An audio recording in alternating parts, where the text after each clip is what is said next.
Hello and welcome back. In this video I have 3 endgame studies that will teach you how to defend against promoting pawns when the king blocks the path. We have 2 draws and 1 win, so let's not waste any more time and go right into it. Starting with an easy one, it's black to move and draw the game. The challenge here is that white is only 1 square away from promotion, so how are we gonna stop this? Actually, there are a lot of correct moves here. What I want you to understand is the pattern and the motive behind every move that black is making. The drawing idea is to exchange your bishop for the pawn.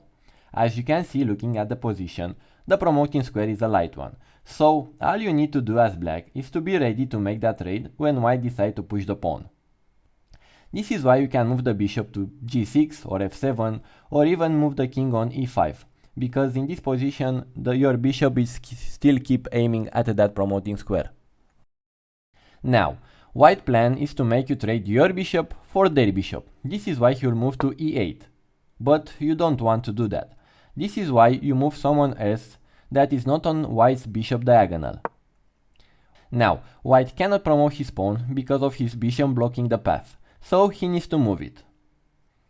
Now that white has the possibility to promote the pawn, you put your bishop in a position you can attack that e8 square. And you will repeat those moves until a draw is achieved. Pretty easy, right? Going on to the second one, this is an application of the Philidor defense, which I already have a video that goes into much depth than I will show you here. So please check that video out as well. Again, it's black to move and win the game. I will leave you some seconds to think about this. I think the first move is more or less obvious. It's rook g2. We cannot start this with rook a6 because white will defend against it with pawn f6. And with that move he is now threatening rook b8 checkmate. And you don't have any way of stopping this. If you try rook a8, white has this nice maneuver with rook h7 and rook h8. And if you are trying to defend with rook e6, then white will gladly trade rooks in order to promote his pawn. So this is why you need to start with rook g2, king f6, and now the real challenge begins. I will leave you a few seconds to think about the next move. If you set king e8, unfortunately this is a blunder that would allow white to eventually win the game. After king d7, white can move to f7 and you don't have any real way to stop this pawn. This is called the Lucena position and it's winning for white. I have already linked in the description.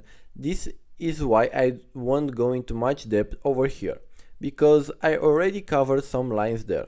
Basically, as a defendant, you want to put the rook behind the pawn and hope white will make a mistake. And if you are white, you would want to eventually lift the rook up and put it behind the pawn to create a bridge for promotion.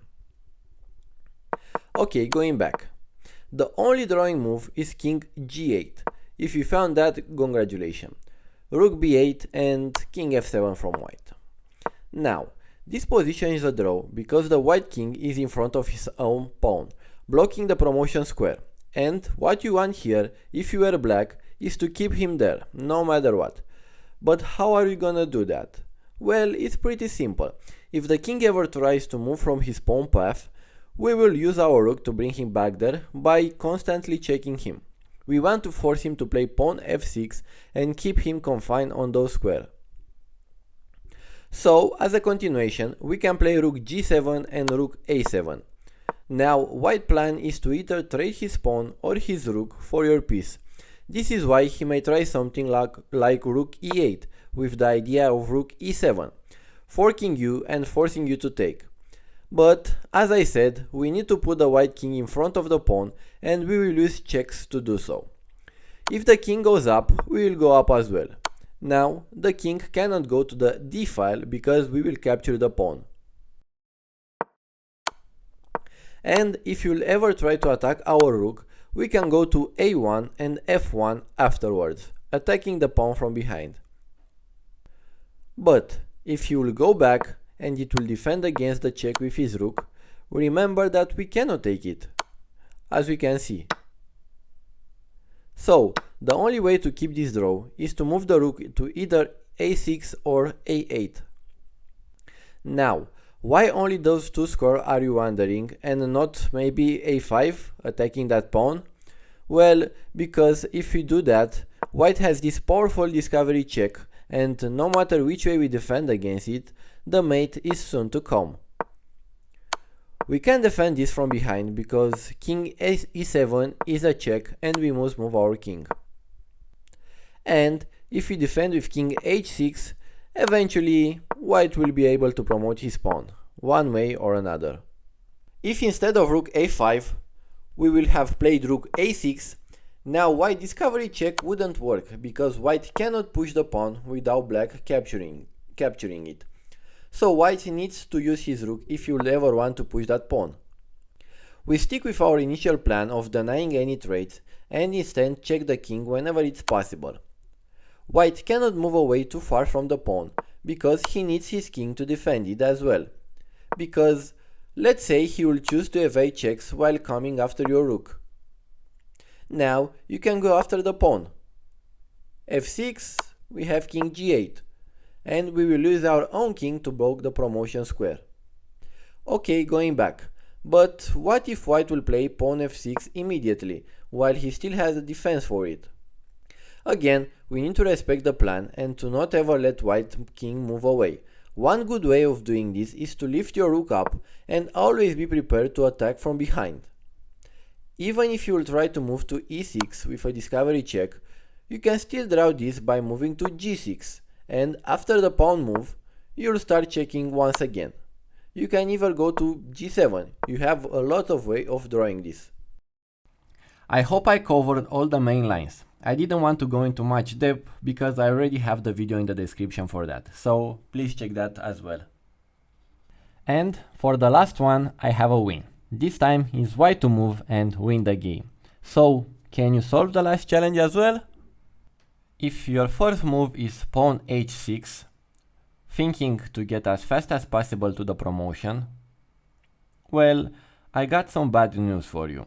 This is now a draw. Why is that? Because you have exactly the same problem white had in our previous endgame.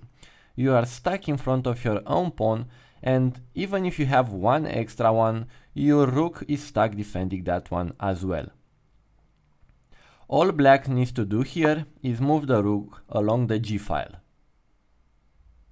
Now, maybe you may try of moving the rook to the side and bring it on g8, but black will never allow you to do that, so in the end, you will just end up repeating move. The winning idea of this endgame is to sacrifice one pawn in order to promote the other one. I mean, pretty obvious, right? But the challenge is how to do that, because as we saw, we can't just blindly give up that pawn, hoping for the best. The ideal position is to have our rook near our king on the g file, so we can create a safe space to get our king out and evade all the checks. So the first move we can play is rook e5. Black plan remained the same, trying to keep you stuck on the h file. Again, you can't push the pawn because we will end up in a similar position. We said we want to bring our rook to the g file, and in order to do that, we need to play king h6 to defend the rook once we move it to g5. Now, black cannot take this because it will be a simple win afterward. So he will move the rook on f2 and he will try to stop you from the side. You can now move out of the pawn way. Black will capture and you push the pawn. If black tries to stop you with a check on f7, you move to g8, because you don't want to get stuck once again on the promotion square on h8. If black will try king f6, you have this nice little sack over here. But most likely he won't play that move and instead he will try to attack you from behind. But you don't care about that because you are happy to trade your pawn for your enemy rook.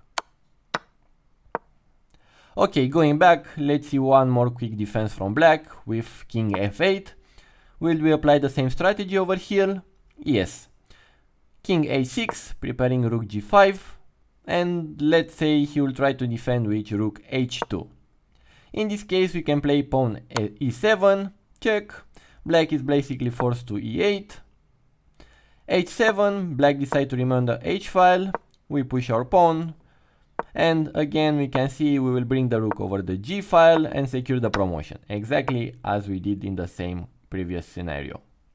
This is all for today's video. I hope you learned something useful, and if you want to see something covered up on this channel, just let me know in the comments and I'll make a video about that. Cheers and see you in the next one.